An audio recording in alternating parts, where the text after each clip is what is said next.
In today's short and simple tutorial video, I'm going to show you how you can hide all your Facebook posts in one single click without deleting them. Therefore, without wasting any of your time, let's jump to the video. First of all, you need to open Facebook application. At the top right corner, you will see your profiles icon. So click on it. Then tap on the settings icon. Click on the search bar and in the search bar, type activity log. Click on activity log.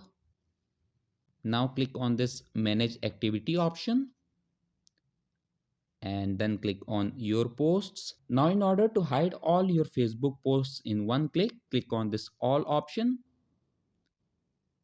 And once all of your Facebook posts are selected, all you have to do is to click on this archive option at the bottom.